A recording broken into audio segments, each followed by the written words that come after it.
First trade entry করি আমি 9টা 28-এ, আমি এক্সিট করি 9টা 30-এ। তো এটা আমার 2 লটে ছিল। তারপরে আমি 4 লটে এন্ট্রি করি, 4 লটে আমি এন্ট্রি করি হচ্ছে 9টা 30-এ আবার।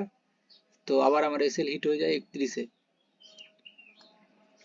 31-এ হিট হয়ে যাওয়ার পরে আমি আবার 32-এ এন্ট্রি করি। তো এটাতে আমার প্রফিট হয়।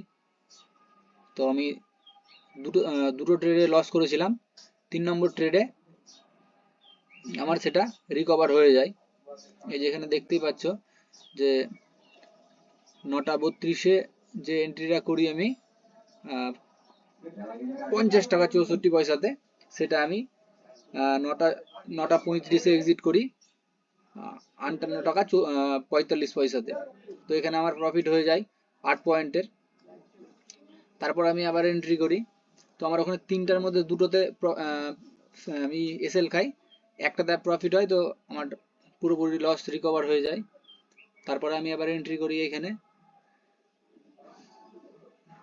58 টাকা 45 পয়সাতে এন্ট্রি করি, 57 টাকা 95 পয়সাতে এন্ট্রি করি 11টা 8-এ।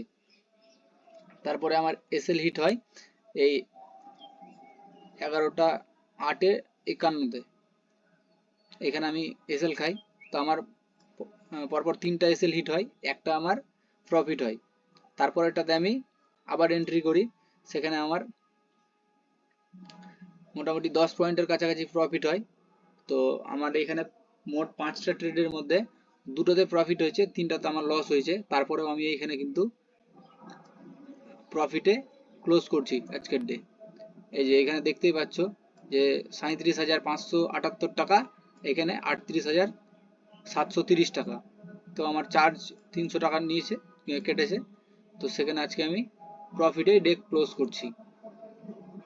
তো স্ক্যাল্পিং করতে গেলে প্রফিট লস দুটোই হবে।